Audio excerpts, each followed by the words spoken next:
आपने खबरों में दिल्ली ऑर्डिनेंस बिल या फिर दिल्ली सेवा विधेयक के बारे में सुना होगा। इस बिल का नाम राष्ट्रीय राजधानी क्षेत्र दिल्ली सरकार संशोधन विधेयक यानी national capital territory of Delhi amendment bill 2023 है। ये लोकसभा और राज्यसभा दोनों सदनों से पास हो चुका है। ये बिल दिल्ली में सेवाओं पर एलजी को कंट्रोल देता है। विधेयक के पक्ष में 131 और विपक्ष में 102 वोटों के साथ बिल पारित किया गया। बीजेडी और वाईएसआरसीपी सांसदों ने सत्तारूढ़ गठबंधन को वोट किया है। लेकिन इस बिल में क्या-क्या है, ये आपको बताते हैं।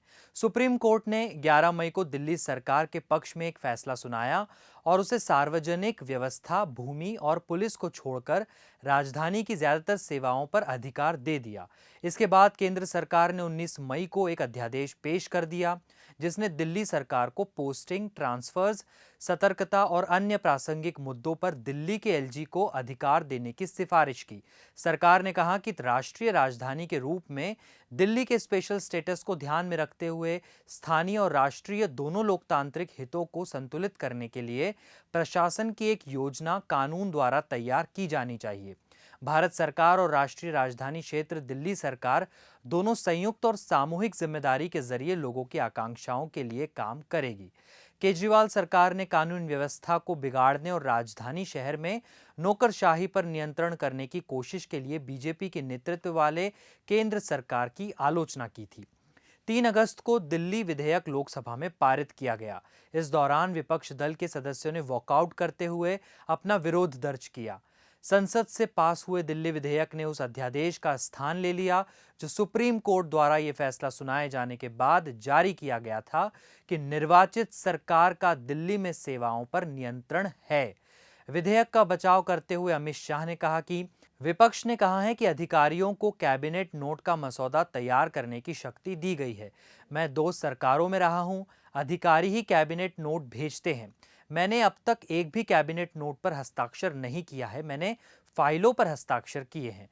अमित शाह ने आगे कहा कि विधेयक के प्रावधान राष्ट्रीय राजधानी क्षेत्र दिल्ली सरकार के कामकाज के लेन-देन नियम 1993 का हिस्सा थे, जिसे कांग्रेस ने लागू किया था। हमने उन्हें विधेयक में शामिल कर लिया है। हम कुछ भी नया नहीं लाए हैं। नियमों को विधेयक का हिस्सा बनाया गया है क्योंकि दिल्ली में एक ऐसी सरकार है जो नियमों का पालन नहीं करती है। अब समझते हैं कि दिल्ली ऑर्डिनेंस बिल है क्या और इससे दिल्ली सरकार पर क्या असर होगा। दिल्ली सेवा विधेयक में कहा गया है कि राष्ट्रीय राजधानी के अधिकारियों से पूछताछ और निलंबन केंद्र के नियंत्रण में होगा।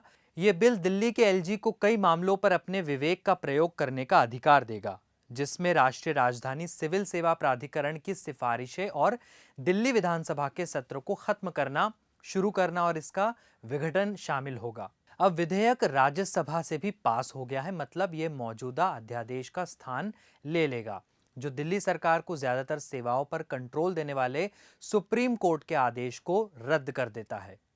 विधेयक में कहा गया है कि अथॉरिटीज, बोर्ड, आयोग, वैधानिक निकाय या पदाधिकारियों की नियुक्ति की शक्ति संसद के किसी भी कानून के लिए राष्ट्रपति के पास होगी और दिल्ली विधानमंडल के किसी भी कानून के लिए एलजी के पास होगी। इस संबंध में अध्यादेश में कहा गया है कि किसी भी कानून के तहत अधिकारियों, बोर्डों, आयोगों, वैधानिक निकायों या पदाधिकारियों को नियुक्त करने की शक्ति राष्ट्रपति के पास होगी। ये बिल एलजी को सशक्त बनाता है और उन्हें कई महत्वपूर्ण मामलों में फाइनल अथॉरिटी बनाता है। विधेयक राष्ट्रीय राजधानी सिविल सेवा प्राधिकरण की स्थापना करता है, जो एलजी को सिफारिशें करेगा जिन्हें केंद्र सरकार द्वारा नियुक्त किया जाता है। प्राधिकरण में मुख्यमंत्री शामिल होंगे, जो अध्यक्ष के रूप में काम करेंगे। दिल्ली के प्रमुख गृह सचिव सदस्य सचिव के रूप में काम करेंगे। प्रमुख गृह सचिव और मुख्य सचिव दोनों की नियुक्ति केंद्र सरकार करेगी। प्राधिकरण अखिल भारतीय सेवाओं, भारतीय पुलिस सेवा को छोड़कर और दिल्ली, अंडमान और निकोबार, लक्षद्वीप, दमन और दीव और दादरा और नगर हवेली सिविल सेवाएं के ग्रुप ए के सिविल सेवकों के ट्रांसफर्स और पोस्टिंग, सतर्कता, अनुशासनात्मक कार्यवाही और अभियोजन मंजूरी से संबंधित मामलों पर एलजी को सिफारिशें करेगा। ये विधेयक अध्यादेश में शामिल उस प्रावधान को भी हटा देता है जिसके तहत सिविल सेवा प्राधिकरण को केंद्र सरकार और दिल्ली सरकार को एक वार्षिक रिपोर्ट सौंपने की जरूरत होती है, जिसे संसद और दिल्ली विधानसभा में पेश किया जाएगा। इस निकाय के फैसले बहुमत पर आधारित होंगे और इसलिए केंद्र सरकार द्वारा नियुक्त सदस्यों के लिए मुख्यमंत्री के फैसलों को खारिज करने की संभावना पैदा होती है। एलजी के पास प्राधिकरण की सिफारिशों को मंजूरी देने या पुनर्विचार के लिए कहने का अधिकार होगा। मतभेद होने पर एलजी का फैसला प्राधिकरण पर भी लागू होगा। ये कानून दिल्ली में शांति और शांति को प्रभावित करने वाले मामलों, केंद्र सरकार या किसी राज्य सरकार के साथ दिल्ली सरकार के संबंधों को प्रभावित करने वाले मामलों पर एलजी को आखिरी फैसला देकर अहम मामलों पर आदेश जारी करने की निर्वाचित सरकार की शक्तियों को भी कम कर देता है।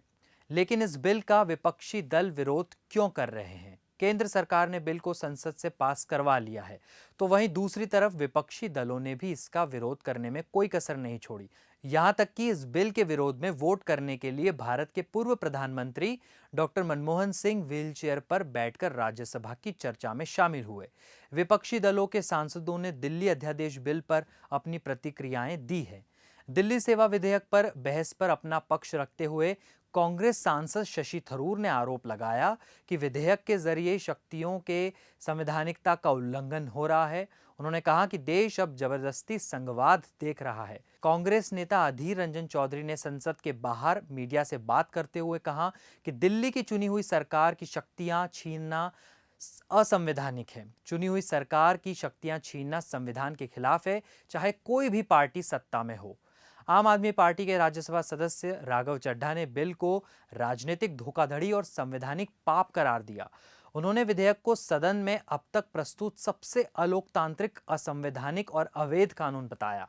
उन्होंने आगे कहा कि कभी बीजेपी नेता लाल कृष्ण आडवाणी संसद में दिल्ली को पूर्ण राज्य का दर्जा देने की मांग करते थे, लेकिन अब वही बीजेपी दिल्ली सरकार के अधिकार कम कर रही है।